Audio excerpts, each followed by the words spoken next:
All right, and welcome everyone to the first of many Real Leaders Plus sessions where we're bringing to you the people directly in Real Leaders Magazine and the top impact company CEOs directly for you to learn about how to grow your impact. Now, in today's session, we've got a special guest. He's the CEO of Priority Power. His name is Brandon Schwertner. And one of the reasons we wanted to bring Brandon on is according to the Department of Energy, folks, energy demand has tripled in the past 10 years. And they're projecting in the next 3, it may triple again. So there's a lot of things that are playing into this. It's AI, it could be, technology like this that we're using today to power these events, but it impacts everything. It impacts local communities, impacts the water that we drink, impacts jobs. It may impact your clients.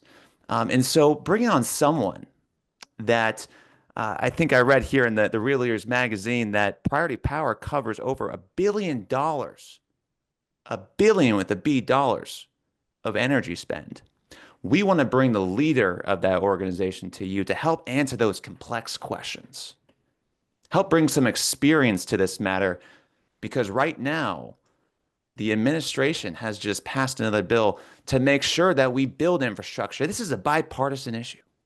It's going to take everything and everybody to make sure that people don't run out of power. Okay? So, an interesting topic here today. So, without further ado, before I welcome Brandon, this is going to be a fireside chat here today. Okay? That's the format.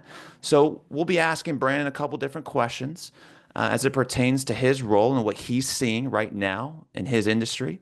But also, we want this to be participatory.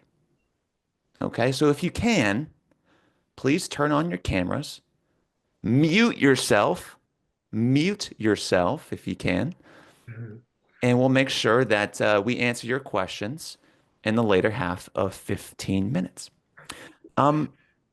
Before we dive in, Brandon, I just want to give a quick shout out to all of the Real Leaders top impact companies who are on this call here today. Of course, the Real Leaders community isn't just about business growth, we're also about making a difference. So today we'll also talk about decarbonization in that role as well. So all of these things intersect in today's topic, the intersection of AI, energy, and decarbonization. So please give a warm welcome to Mr. Brandon Schwertner. Brandon, thanks for coming on.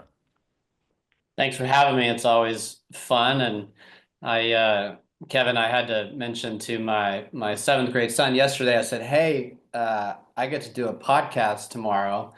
And I thought that was really cool because I don't typically do podcasts. And he kind of looked at me and he said, well, what are you going to talk about? And I said, well, I'm going to talk about electricity. And he goes, oh, you'll do great and don't worry about it. No one wants to listen to you talk about electricity. And I kind of laughed. And then I went and saw my daughter doing her homework and she was using ChatGPT. And I thought to myself, I'm like, that's cool. You just don't know it because we're building the infrastructure to power the tools that they're using. There's just a mystery of how it all works together. It impacts everybody, right? It impacts everybody. Whether you're paying the utility bill or you're in the local community, the grid is growing. And so the question for you, Brandon, I'd love to just get into is what have you seen in terms of energy consumption since really the rollout of AI?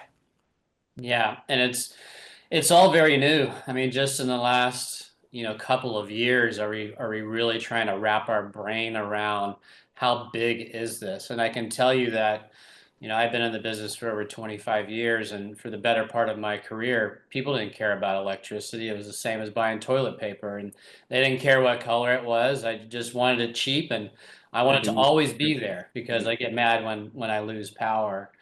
And to give you a statistic on kind of what AI, and it's not just AI, there are people plugging things into walls. I'm sure at your house, Kevin, you've got a plug and then you've got a plug that goes into that creates like 8 more plugs because everything you buy is now electric, not to mention cars and EVs. But the large industries, whether it's the crypto world and Bitcoin mining, whether it's the AI world, if you look at read into NVIDIA, which is the leader in making the GPUs that are powering the AI-based data centers that operate things like ChatGPT and all the new cool tools that we have at our fingertips now.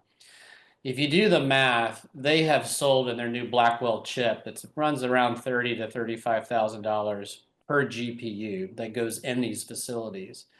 If you translate the amount of GPUs that they have sold and will be delivered in the next 36 months, it equates to the entire demand across the state of Texas where I reside. So if you think about that magnitude, I mean, that is a step change that we have never seen in the history of the planet. So people used to talk about, well, Bitcoin uses a lot of power, and we can unpack that as well. AI is going to dwarf Bitcoin mining consumption.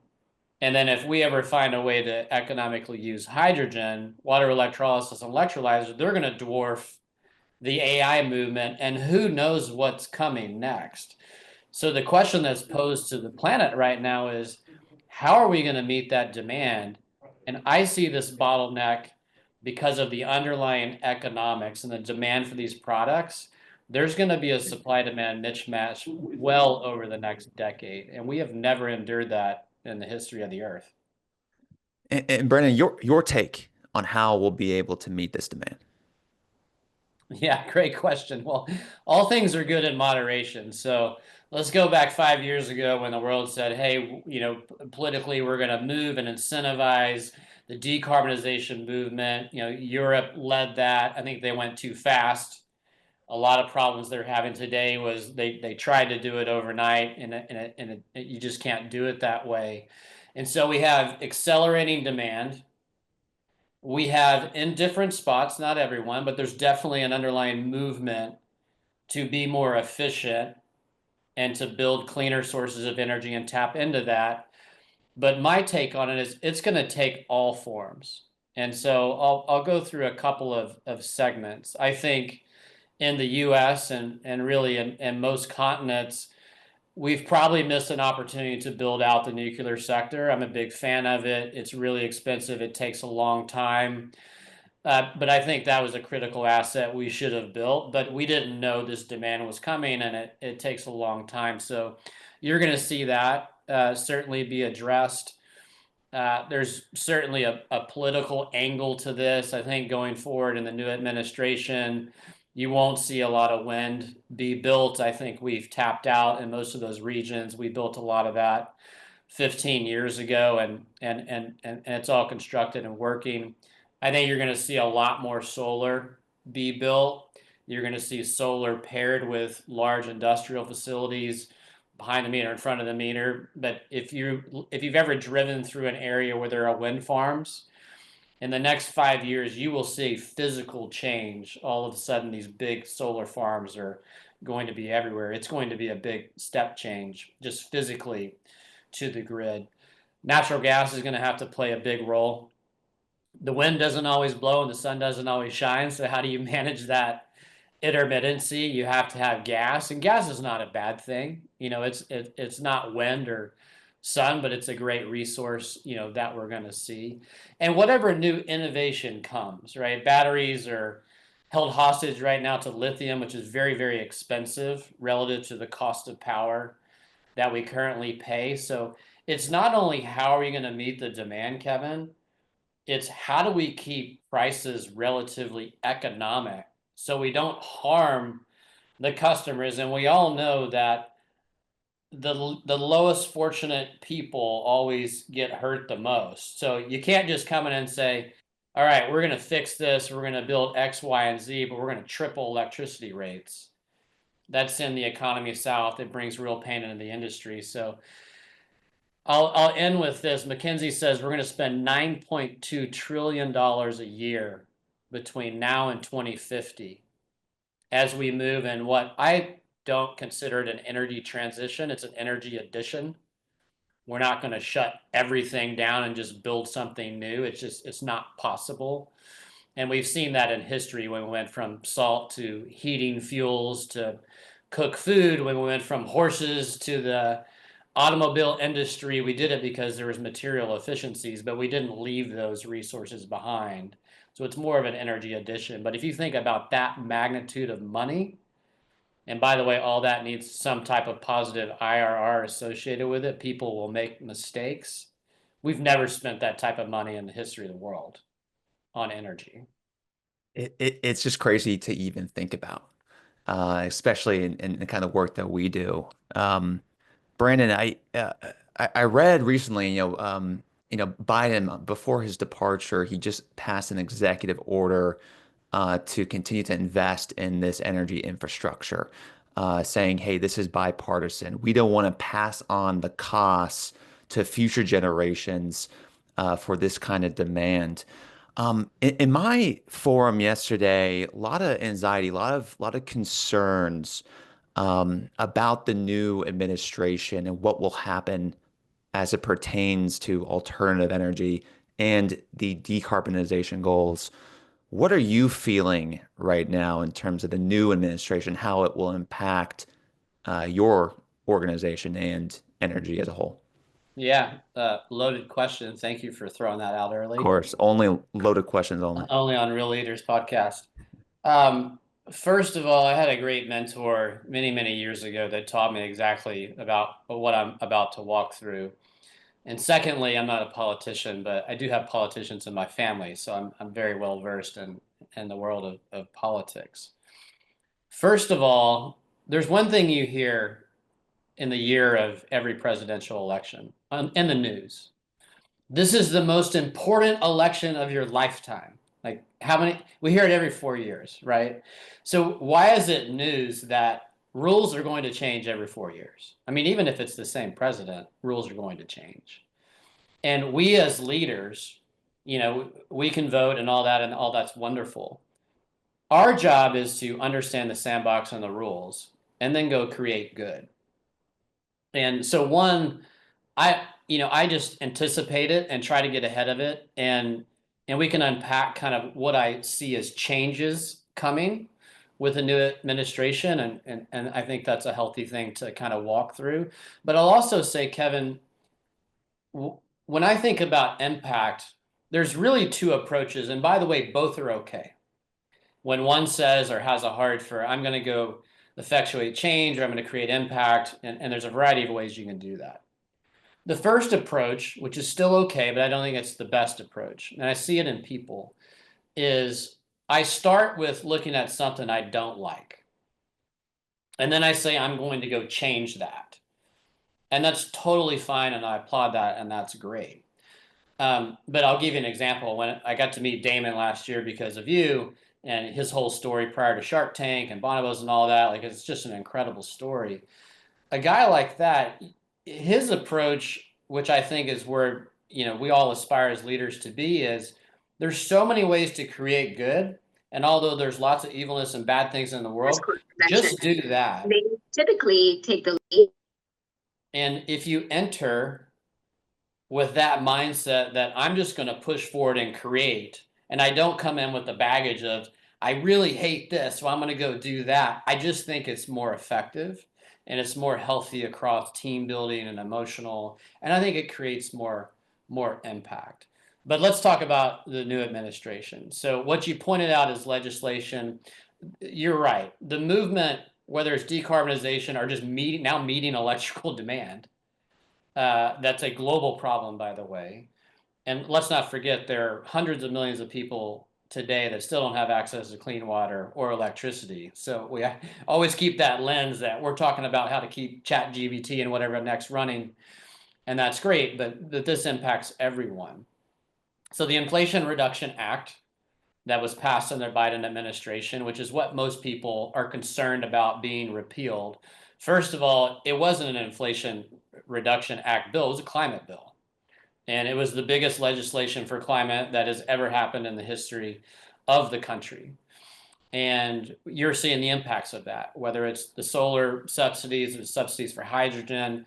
And frankly, if you look at where that impacted, it actually was a bigger positive for red states than blue states. Just saying, if you look at the impacts. And I sit here in Texas and I see the oil field building solar at a pace that's faster than any other vertical.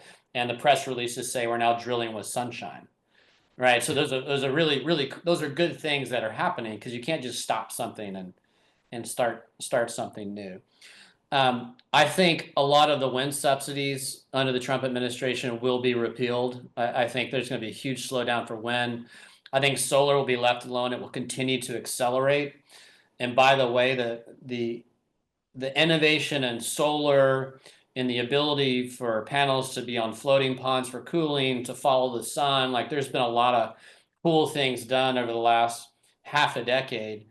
It's actually economic for industrial facilities that have the luxury of land to build and integrate solar versus market rates of electricity. So if I can save money and decarbonize, like everyone's going to do that. And so that's going to continue. I think hydrogen, the use of hydrogen is a big question mark. And by the way, water electrolysis, which creates hydrogen, which they've talked about using it in automobiles, is a process that I believe was invented in the 70s. So this is not some new rocket science someone developed. The hydrogen facilities within the IRA, if you built them correctly, you could get up to 80% of your CapEx subsidized. Well, you can make a lot of things work. You know, Kevin, if you want to subsidize 80% of my life, like I'm in a pretty good position to go have a lot of fun, right? So hydrogen, I think will probably pivot, because it's powered land that's built for hydrogen electrolyzers. I think you're going to see a lot of that pivot and use those same sites for AI-based data centers, because the most valuable thing right now is access to power. And whatever industry has the most money and the best economics is going to get that power. Brandon, just because you mentioned you're in the state of Texas, this energy being also a national security threat, I'd love to just pick your brain on natural disasters and how that impacted you in Texas. Like, could you maybe share from your experience what happens in the midst of a natural disaster and how we are trying to mitigate these natural disasters that you're seeing in California or in North Carolina, really throughout the world? Yeah, I think every human being's heart is probably going out to what's going on in California, just hoping that the winds die down soon, because the pictures are just horrific of what's going on. My company, we remember Winter Storm Uri very well. It was high single-digit temperatures in Houston. It never gets that cold. I mean, even the plants in the yards never recouped. The palm trees died. Like, we've never seen that type of winter, and we've got a pretty big cold shot actually coming early next week that we're watching closely. Our company was on the ground during that storm, and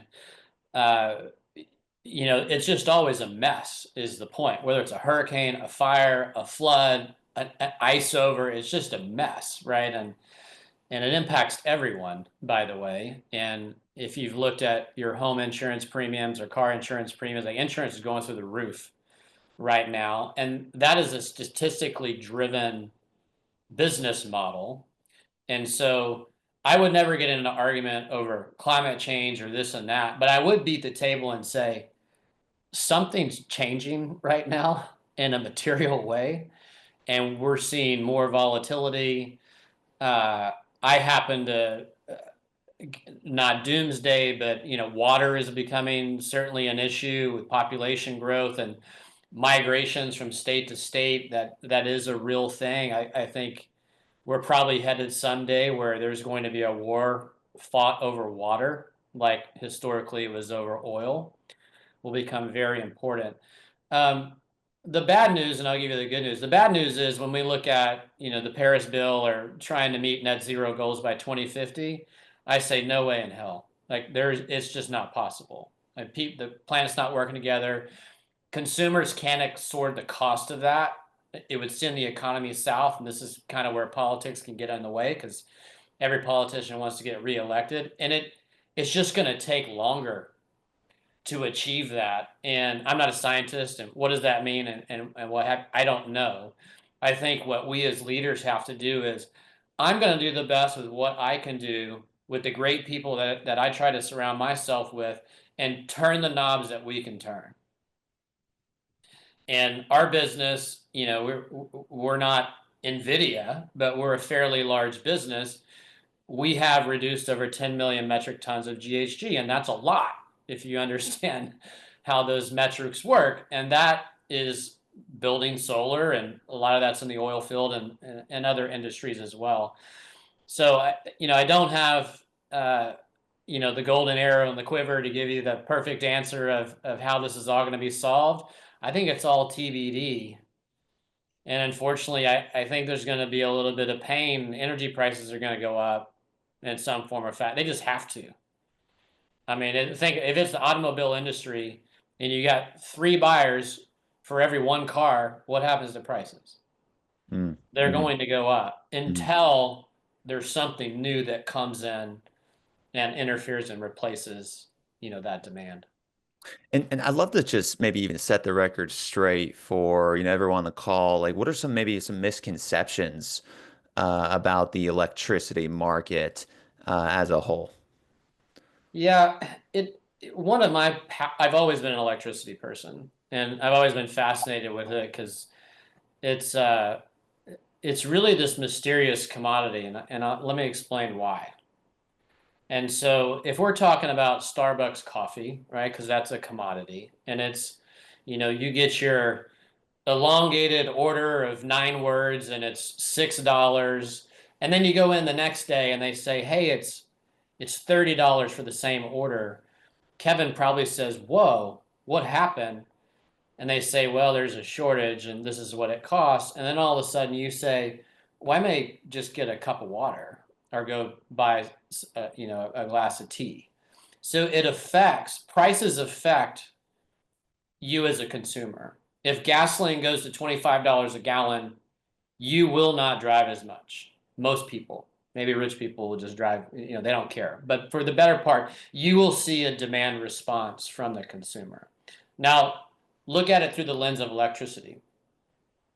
If Houston freezes over, if I stick with my Winter Storm Uri 2021 event, school's out. I bet you 9 times out of 10, kids are home watching movies, plugging their phones in, chatting. People don't change their behavior because electricity's always been this really luxury item that's always there, and it fuels our livelihood, right? And so if I think about decarbonization or creating impact, the cleanest and cheapest form of new energy is not consuming wastefully. And so in your super cool studio there, you could look around. It's probably really nice because I know where you are outside. And you could sit there and say, does every one of these light bulbs, does everything that's consuming electricity need to be on right now if prices were 1,000% higher on the grid, Mm, right? mm. Someone needs that power more. And so that is a huge misconception politically and by governments and by the public utility commissions for that matter, to say we keep talking about the supply side. I need to build renewables. I need to build in reserves. And what we really look at when we think about electricity is there's 8,760 hours in a year.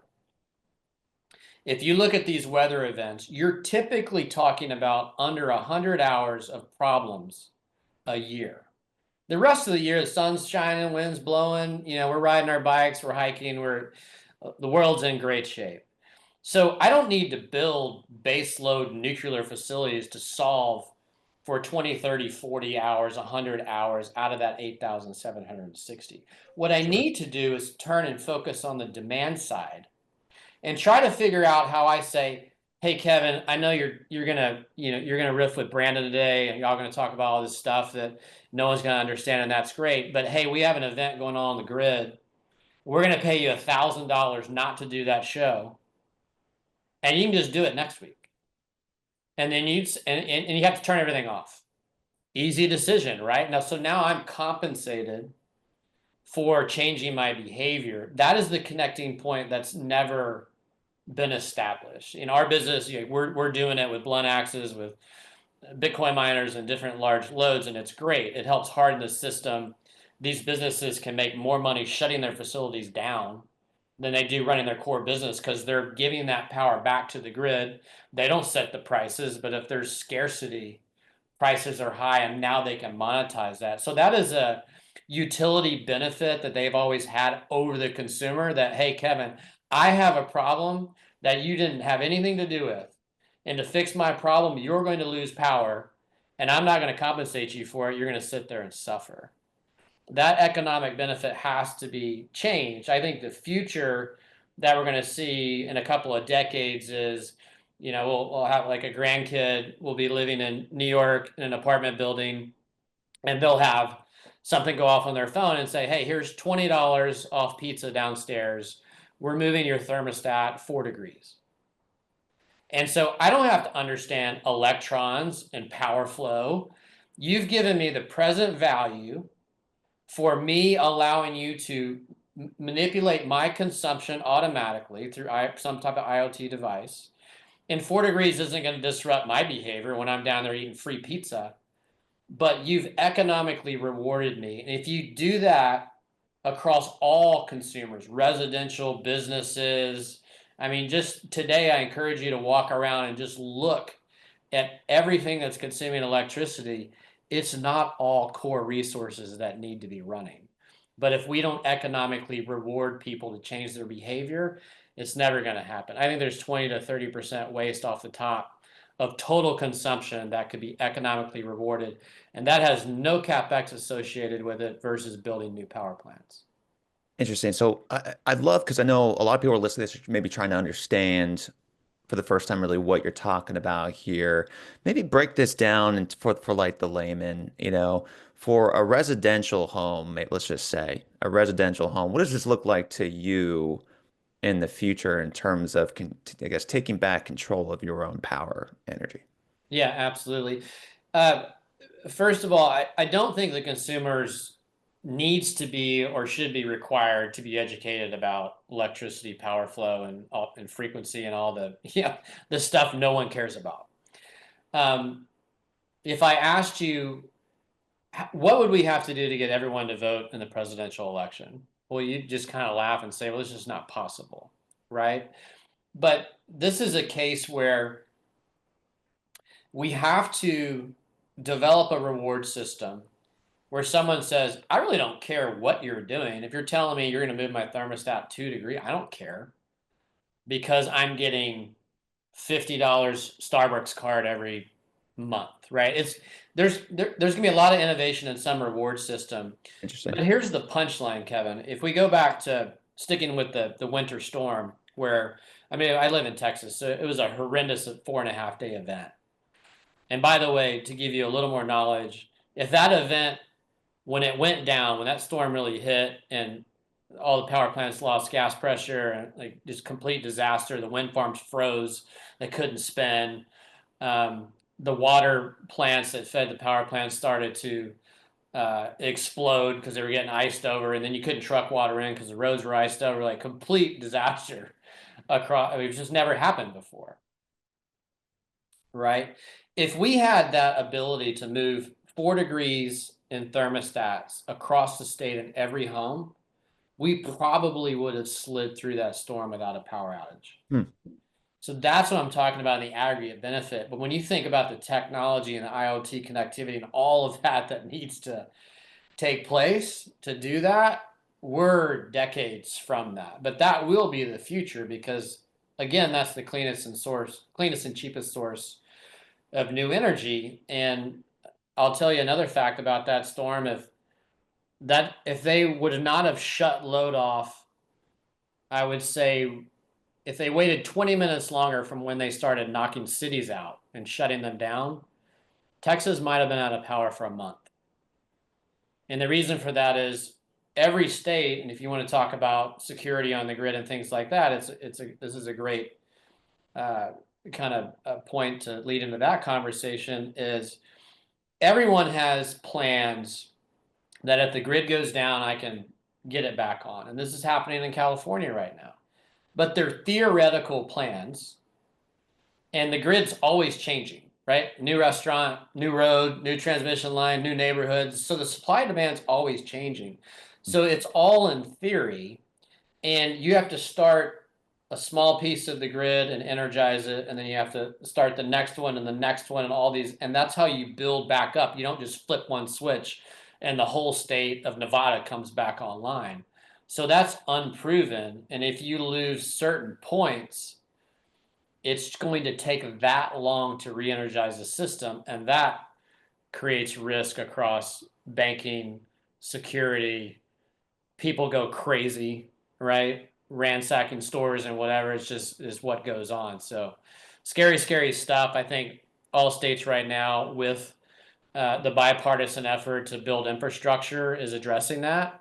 But I would say we've got a long ways to go. Brandon, well, thank you so much for just taking the time to kind of come on and share, I guess, the state of what is going on in terms of the intersection of AI, decarbonization, and energy. A quick break in the action. I just want to mentally prepare the audience just to kind of think about a few questions for Brandon that we'll have coming up here in about 10 minutes here at the 45-minute mark. So if you do have questions, we'd love to see those in the chat. We'll also open up some time for people to ask some questions here at the end. Of course, we want to make sure it's relevant for you. That's why you're here. You want to learn. We want to make sure we bring the practitioners, the people in Real Leaders Magazine directly to you. Now, before we go any further, I just want to, again, talk maybe, let's pivot off this conversation and go into your experience over the past 3 years. Priority Power ranked number 7 on the list this year. You guys have experienced quite substantial growth. This is a list that's measured based on growth and then, of course, achieving one of 6 areas of impact. Brandon, maybe share a little bit about your experience in terms of the wild growth that you've seen and maybe a few takeaways that you can share with the business owners here today. Yeah, and we appreciate the word. One, I grew up in a very, very small town, and when we would have races or play soccer, you had to be in the top 6 to get a ribbon because we couldn't afford real trophies. So it was just, remember the ribbons, the blue, the red, I forget the colors. 7 didn't get a ribbon. So I brought back a lot of horror memories because I finished 7th in most things that I did. Uh-oh. But no, we really appreciate the recognition, and I know your process, and it's a good one, and we were certainly humbled by it. I'll also say it's kind of strange to see my picture up there because it's the company and the people, and I'm not the founder of our business. Our founder left us an amazing platform to grow and operate from, and in the right market, right? So you got to have a lot of things kind of going for you. I would say, I've been involved with the business for 7 years, and really on the thesis that the energy world was going to get harder. It was definitely going to change. It is something that you can't even get an answer for in ChatGPT that's useful because the world has never met this type of power demand. The world has never decarbonized in the oil field. It's never been, there's no case studies for what's going on. So our business, just a little bit on it, we sit as a pure advisor to over 11,000 large corporate and industrial facilities and businesses to help them with their energy strategy. And so we hear all of the problems that they're having. One of the largest that started about 3 years ago that I have never heard of, and I don't think ever existed in the history of the planet, is you would have a fully capitalized business. And let's just stick with AI. Google, Oracle, the big fish that are out there. I want to build a data center campus. I have the money, I have the equipment, and I bought the land, right? Sounds like we got all boxes checked. Then they call the utility and say, I need 1,000 megawatts to get started. And the utility says, whoa, I could give you 40. I could give you the rest in 6 years. And now all of a sudden you have public capital that's invested in these projects. That's money in the door. And they've never heard that response before. And so there's a lot of that going on, and it's just the overarching demand. So I think it's going to continue to get more complicated is the answer. People are going to have more questions. Back to impact, it's kind of like culture, and I understand real leaders and some of the other fellow CEOs, and we certainly believe in it, and that's all about getting the like-minded people in a room to actually spend time developing culture. But as that translates to impact or decarbonization that I see, and we have a pretty big sampling, right? 11,000 customers makes up about $1.2 billion of electricity bills a year. Everything from a brick and mortar store up to one of the largest Bitcoin miners, on the planet is one of our clients, including the AI movement. And what we find in decarb is, don't believe everything you read, right? What we really see the movement is, if I can pay parity versus my historical cost of energy and decarbonize, sign me up. Maybe a small premium, but no one's going to jump and pay. I don't see businesses paying 20, 30% more to make it happen. Sure. And so it kind of goes like this. And, it's not a sad story. It's just reality, because I can't just ratchet revenue up. But hey, I want to be carbon zero 2030. What does that cost me? Well, it's going to cost you 40% more for energy. Oh, well, what about 50%? What about 30%? What about 20%? So they're all trying to back solve, what can I swallow on the cost side? And that's where time and innovation of new products, things in moderation. I mean, it doesn't matter what side of the argument you're on. It's just going to take a lot of time. And there is a general movement, but I think a lot of the goals that the world has set, we're not going to get there. I think people are moving in the right direction. And frankly, I don't really care who's president, because these businesses are making these decisions themselves. And good leaders or innovators, regardless of what the rules are, and things have to be over time made economic. You can't just rely on subsidies, or I think that's a bad bet. Sure, Brandon. Thanks for just taking some time with these CEOs here today on the call. Um, Last question here, just your outlook for 2025. 2025. I think assets are generally priced very high. Whether it's it's just all last year is like this whole bet, like interest rates have to go down, interest rates have to go down. That's good for everybody. I'm like, well, why do they have to go down if the stock market's breaking new highs? And I think, what I've seen, and I'm 48 years old, so just over the last decade, on both sides of the aisle, I've seen more short-sightedness by the Federal Reserve and the Treasury function. Frankly, I feel it's got a little more political, and I don't think it's a misnomer that the stock market peaks right at the end of someone's term and so on and so forth, and then everybody points fingers. I think the economy needs to cool off.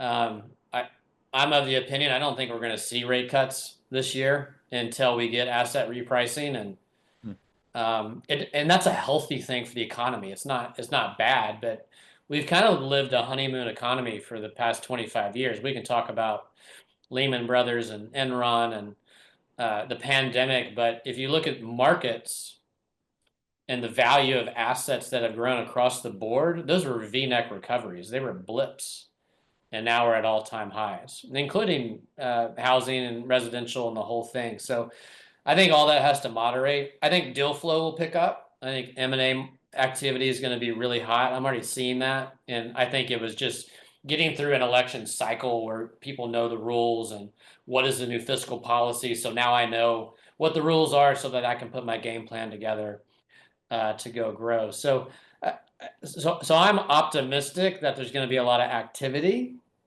but I am also cautious that, like, generally asset pricing and businesses and cars and homes and everything else, I think, are pretty frothy. Interesting. Well, Brandon, a pleasure having you on to this Real Leaders Plus session here today. Again, congratulations on ranking as a top impact company of 2025 and just sharing your thoughts here with everyone in the Real Leaders community and everyone over at Priority Powers tuning in to the call here today.